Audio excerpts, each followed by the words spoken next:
네, 평범한 직장에 다니는 30대 중반의 한 남자분이 상담실을 두드렸습니다. 고민 끝에 상담실에 왔대요.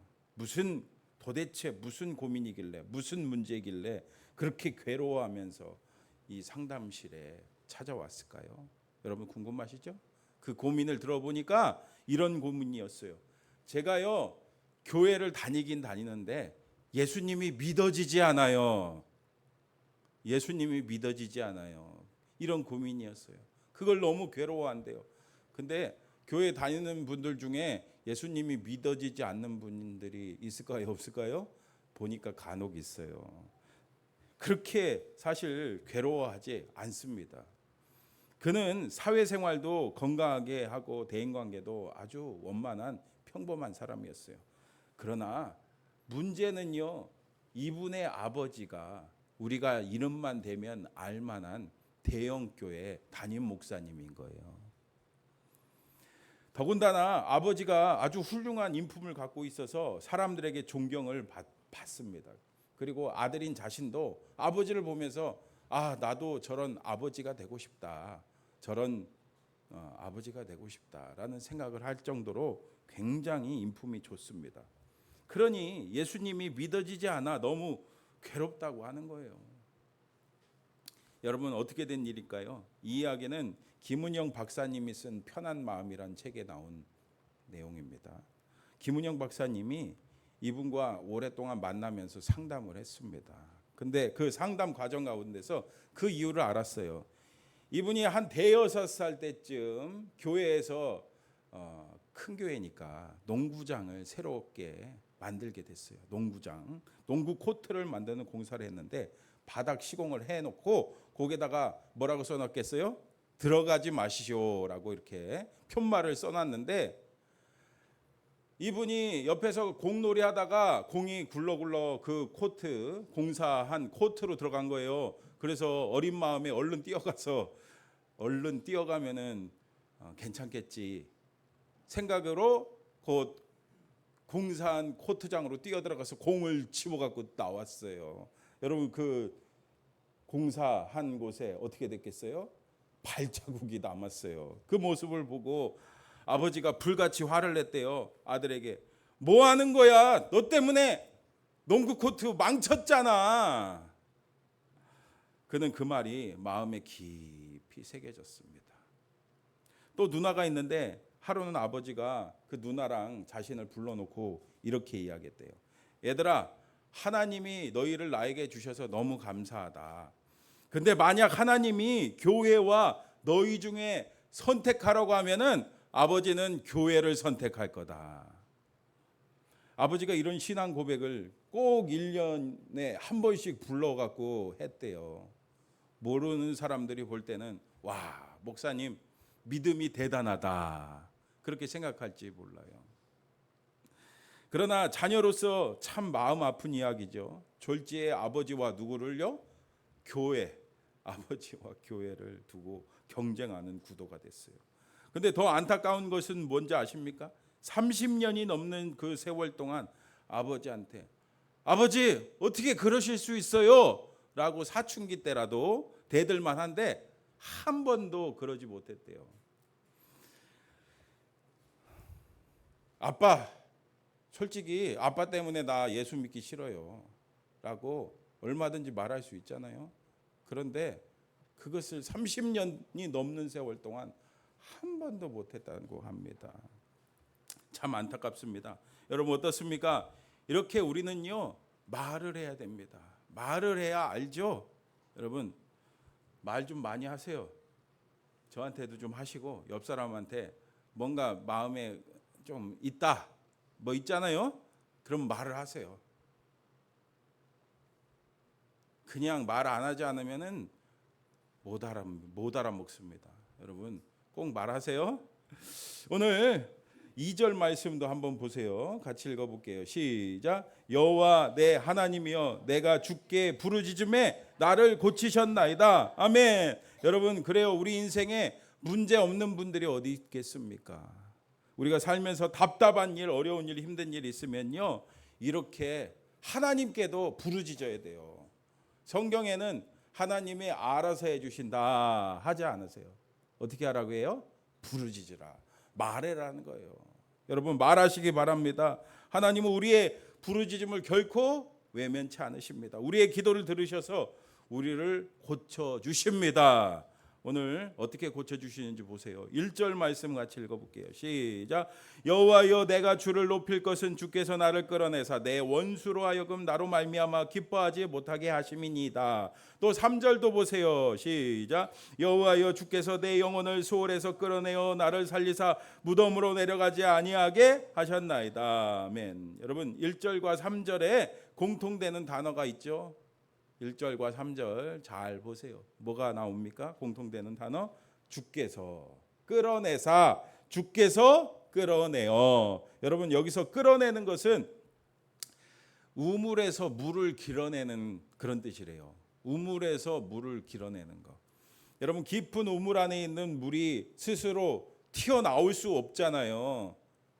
아무리 그 옆에 양동이가 있어도 스스로 물은 나올 수가 없습니다. 그럼 어떻게 해야 하면 물이 나올 수 있습니까? 여러분 요즘 무더운 날씨에 시원한 물을 우물가에서, 여러분 우물에서 뜨시는 분은 없겠지만 예전에는 그랬잖아요. 기억나시죠? 어르신들?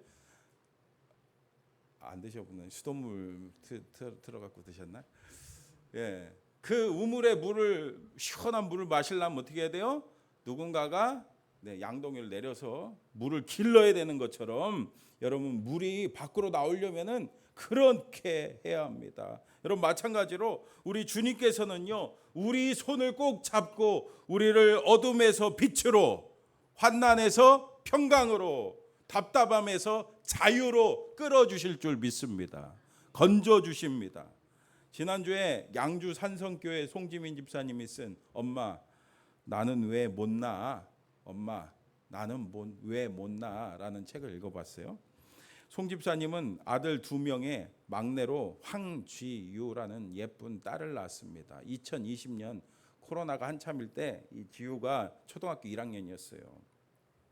그때 집안이 좀 형편이 어려워서 송 집사님이 일을 하게 됐습니다. 한 3개월 정도 시간이 지났는데 어느 날 아이들을 보니까 막내 지유 행동이 많이 변했다는 걸 느꼈어요. 부쩍 오빠들한테 짜증을 내고 이제 소파에 걸터 앉았는데 엉덩방아 찌고 좀 이 행동이 좀 이상해요. 그런데 속으로 크느라고 그러나 보다 하고서는 대수롭지 않게 넘겼습니다.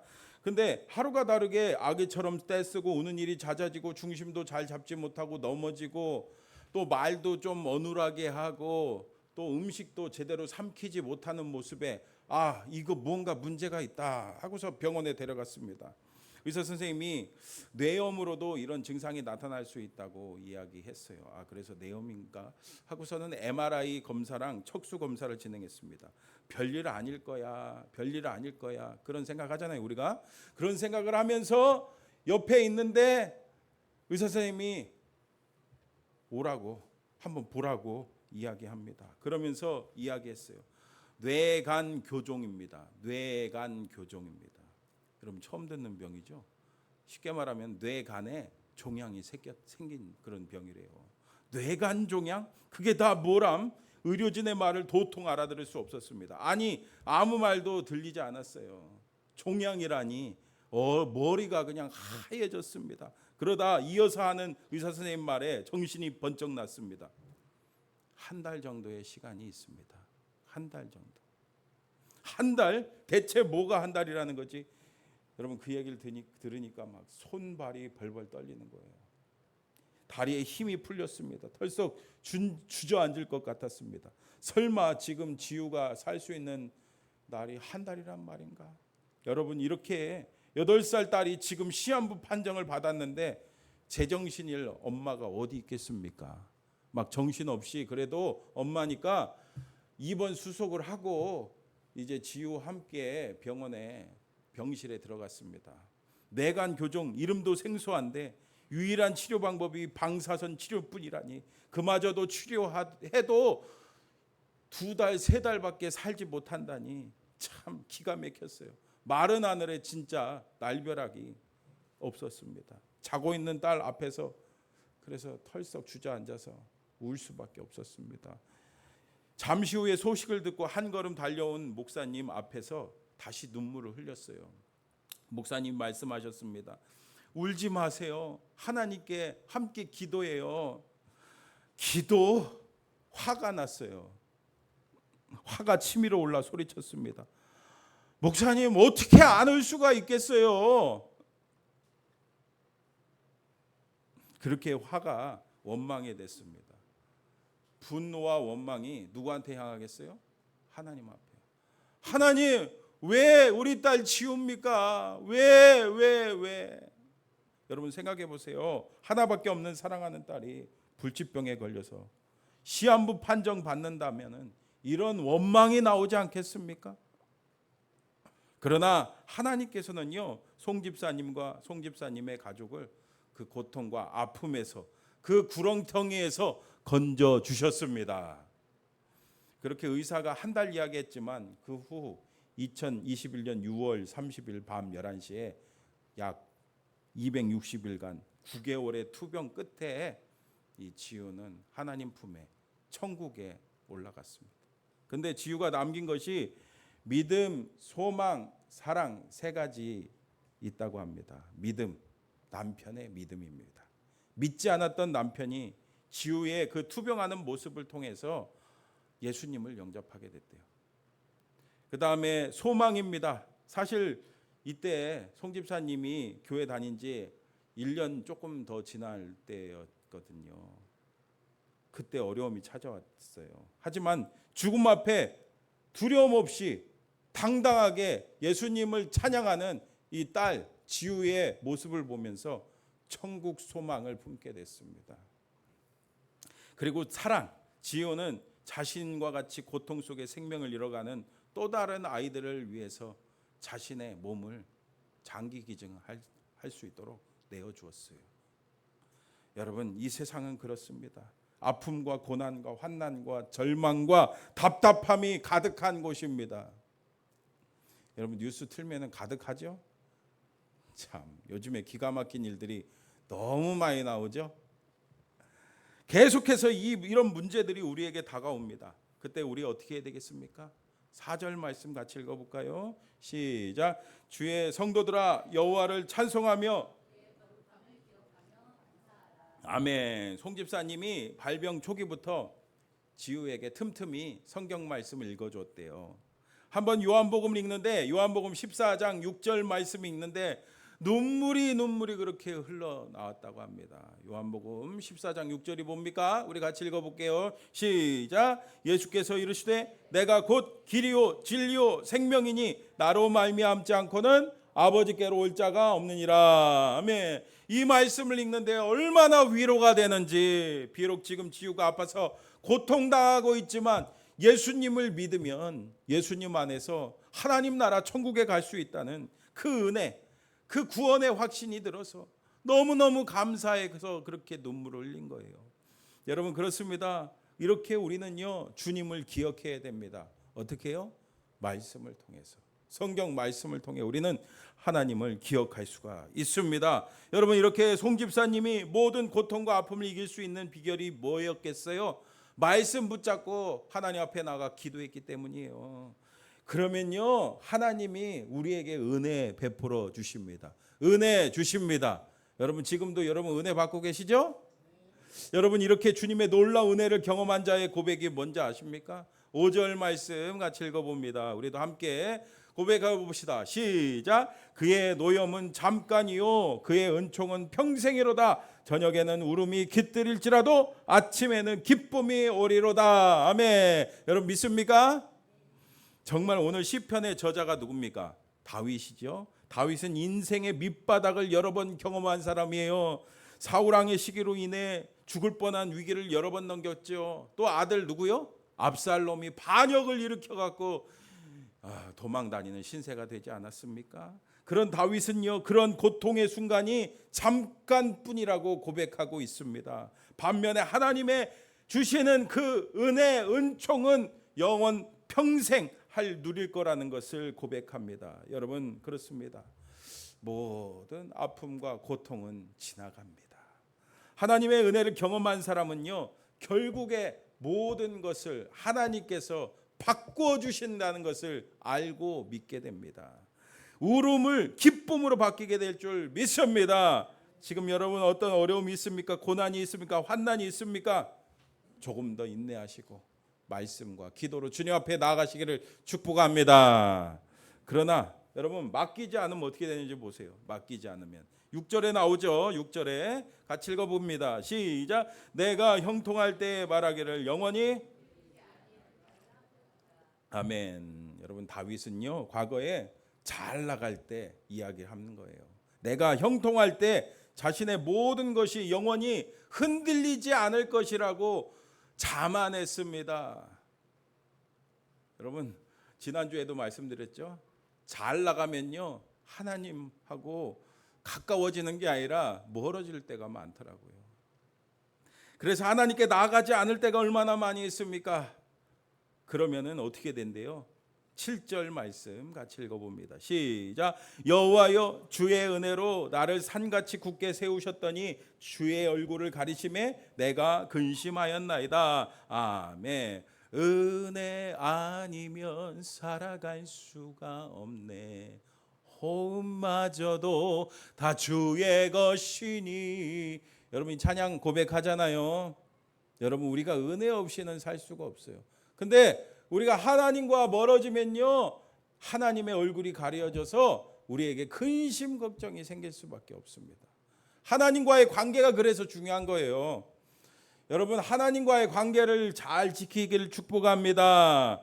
그러나 여러분 회개하고 돌이키면은 다시 주님 앞에 나아가면은 어떻게 해주신대요? 오늘 8절에서 10절 말씀 우리도 믿음으로 고백합시다. 시작. 여호와여 내가 주께 부르짖고 여호와께 간구하기를 내가 무덤에 내려갈 때 나의 피가 무슨 유익이 있으리요 진토가 어떻게 주를 찬양하며 주의 진리를 선포하리이까. 여호와여 들으시고 내게 은혜를 베푸소서. 여호와여 나를 돕는 자가 되소서 하였나이다. 여러분 이렇게 다윗은 뭐 하는 거예요?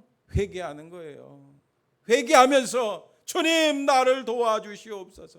내가 주님 앞에 잘못했습니다. 두 손 돕을 두 발 다 들고 주님 앞에 나아갑니다. 이렇게 회개하면요 우리 하나님께서는요 결코 외면치 않으십니다. 우리의 간구를 들으시고 은혜를 베풀어 주십니다. 대구에 가면은 350년이 넘는 역사를 가진 약전 골목이 있어요. 그 한 귀퉁이 맨바닥에 앉아서 도배용 풀을 팔던 정씨라는 분이 있었습니다. 이 정씨는요 술주정뱅입니다. 알코올 중독자입니다. 그래서 돈만 조금 생기면 술 먹고 또 아내한테 술 먹으니까 손찌검하고 때리고 살림살이 때려 부시는 아주 몹쓸 인간으로 이 동네에서 유명한 사람이었습니다. 그런데 정씨의 아내가 예수님을 알게 돼서 예수님을 믿게 됐습니다. 그리고 어느 날 교회에 깡패 출신이다가 변화되어서 은혜 받아갖고 목사님이 된 김익도 목사님, 여러분 아시죠? 김익도 목사님이 오셔서 부흥회를 하게 됐어요. 그 부흥회에 참석했습니다. 그런데 이 아내분이 그 목사님의 말씀을 듣고 너무너무 은혜를 받았어요. 꼭 누구에게요? 자기 남편 이야기하는 거예요. 남편이 변화될 수 있겠구나. 저 목사님이 변화된 것처럼 내 남편도 변화될 수 있겠구나 라는 그런 소망이 생겼어요. 그래서 그 말씀 붙잡고 기도했습니다. 우리 남편 변하게 될 줄 믿습니다. 믿습니다. 바꿔주시옵소서 하고 간절히 기도하니까 그렇게 예배를 마치고 오다가 남편 눈에 딱 띄었어요. 깜깜한 밤중에 이 여자가 돌아다니니까 이 예펜나가 지금 밤중에 그냥 귀샤대게를 그냥 올려 붙였대요. 불이 번쩍하고 별이 반짝반짝했습니다. 그런데 평소 같으면 이 아내가 대들었을 텐데 은혜 받으니까 성령 충만하니까 그 남편이 너무 불쌍한 거예요. 그래서 남편한테 이렇게 말했어요. 여보, 제가 늦게 와서 당신 마음 상했다면은 이쪽 뺨도 때리십시오. 이 여자가 미쳤나? 뭘 잘못 먹었나? 그랬더니 이 아내가 자초지정을 또 얘기한 거예요. 그러니까 호기심이 생겼습니다. 호기심이 생겨갖고 이 정 씨가 뭔가 홀린 듯이 아내 따라 그 다음 날 그 부흥회에 참석했잖아요. 말씀을 듣는데 어쩌면 다 누구 얘기? 내 얘기. 다 내 얘기 같은 거예요. 원래 김익도 목사님이 시장에서 사람들 협박하면서 때리면서 술 먹으면서 술주정뱅이의 깡패였어요. 그럼 그가 예수 믿고 은혜 받고 목사가 되어 부흥회를 하고 있으니까 얼마나 은혜가 되겠습니까? 나도 저 목사님처럼 변화되고 싶겠다. 바뀌고 싶다. 그런 소망감이 생겼어요. 김익도 목사님 마지막에 이렇게 이야기를 했다고 합니다. 여러분, 우리 인생은 한 번밖에 없는데 하나님으로부터 오는 그 복 받고 싶지 않으십니까? 이 복을 우리가 받고 누리며 살아야 되지 않겠습니까? 그러면 네 가지를 잘 지키십시오. 여러분들도 잘 들으세요. 첫 번째, 주의를 잘 지키십시오. 그러면 은혜 받습니다. 두 번째, 11조 생활을 하십시오. 그러면 물질의 복을 받습니다. 세 번째, 새벽 기도에 빠지지 마십시오. 날마다 하나님이 형통의 길로 인도하십니다. 네 번째, 주의 종이 가르칠 때 잘 듣고 생명 바쳐 그 말씀을 잘 지키십시오. 이 정씨는요, 그 말씀을 듣고 너무너무 은혜 받아갖고 거기서 눈물 콧물 흘리면서 회개했습니다. 내가 이제는 이 네 가지 말씀 붙잡고 살아야 되겠다 해서 결심을 합니다. 그 풀 있죠, 도배용 풀, 그걸 팔면요 옆에 통을 놨대요. 통을 놓고 10원 팔면은 1원은 떼갖고 그 통에 넣는 거예요. 뭐 하는 거예요? 11조 하는 거죠. 그리고 새벽 기도에 나가고 주일도 빠지겠어요? 안 빠지겠어요? 주일 성수도 철저히 했습니다. 말씀을 들으면 어떻게든 그 말씀들을 듣고 실천하려고 노력했답니다. 그러자 어느 날 술주정뱅이가 변했어요. 술주정뱅이가 변했다 하면서 그 시장에 막 소문이 났습니다. 사람들이 막 칭찬을 합니다. 그때 변화된 모습을 보고 한 친구가 찾아와서 이렇게 말했대요. 내가 도와줄 테니 약 장사를 좀 해봐라. 내가 도와줄 테니. 그래서 그 말 듣고서는 이 정 씨가 약 장사를, 그 약전 골목이니까 약정 시장이니까 거기서 약 장사를 시작했대요. 그런데요, 놀랍게도 이 정 씨가 만들어준, 요즘에는 이렇게 약을 함부로 만들면 안 되는 거 아시죠? 네, 만들어준 약을 먹으면은 만들어 준 그 약을 먹으면 족족 낫는 거예요. 그래서 막 소문이 났습니다. 그때부터 그 약방에 막 사람들이 막 몰려오기 시작해갖고 막 몰려오니까 막 그 어떻게 됐겠어요? 막 큰 돈을 벌게 됐대요. 어찌나 장사가 잘 되었는지 그 약전 그 시장에서 최고로 장사가 잘 되는 그 약방이 됐다고 합니다. 이 정 씨가 누구냐 하면요, 여러분 지금 대구 서현교회에 있거든요. 지금 수천 명 모이는 교회가 됐어요. 그 교회 정규만 장로님입니다. 정 장로님은요, 한국 전쟁 때 그리고 전염병으로 고통당하고 있는 많은 사람들을 정성껏 치료하면서 많은 생명을 살렸다고 합니다. 다른 약국 주인들이 이 정 씨의 약국에 와서 당신은 도대체 뭘 넣길래 우리 약을 먹으면 잘 안 낫는데 당신의 약을 먹으면 그렇게 낫습니까? 사람들이 물어보니까 정 장로님이 이렇게 말했대요. 당신들이 쓰지 않는 특별한 재료가 우리 약에 들어갑니다. 바로 기도가 들어갑니다. 기도가 들어갑니다. 그러면서 수많은 사람들을 전도했대요. 여러분 오늘 11절에서 12절 말씀 보세요. 11절에서 12절 말씀 같이 읽어봅니다. 시작. 나의 베옷을 벗기고 기쁨으로 띄우셨나이다. 이는 잠잠하지 아니하고 내 영광으로 주를 찬송하게 하심이니 여호와 나의 하나님이여 내가 주께 영원히 감사하리이다. 아멘. 여러분 그렇습니다. 우리 인생에 어떠한 문제라도 주님께 맡기면요, 주님께서는 우리를 어떻게 하신다? 춤추게 하여 주실 줄 믿습니다. 여러분 우리의 슬픔이 바뀌어갖고 우리 주님은 우리를 춤추게 하십니다. 여러분 정말 기쁘면은 어때요? 춤이 저절로 나오잖아요.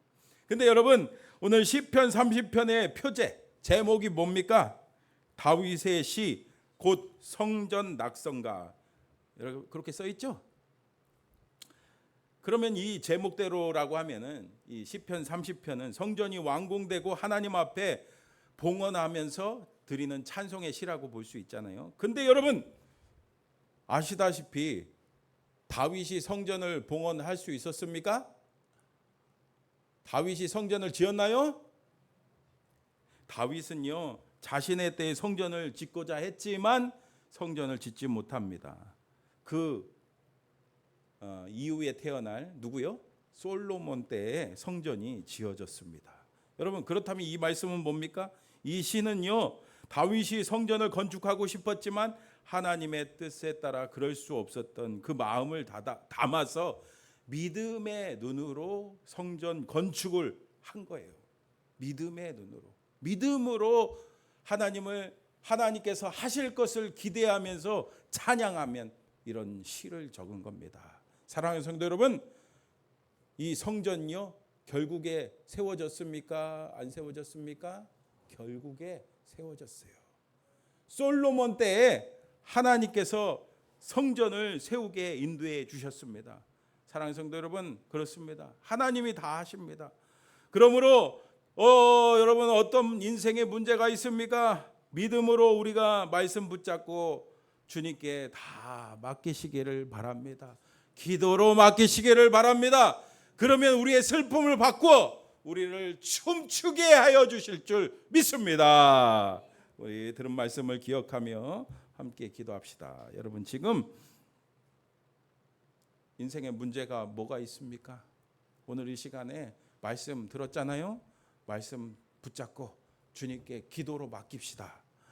하나님 그래서 내 슬픔이 바뀌어서 주님을 찬양하며 기쁨으로 춤추게 해 주시옵소서. 우리 다 같이 주여 한번 부르짖고 동성으로 기도합니다.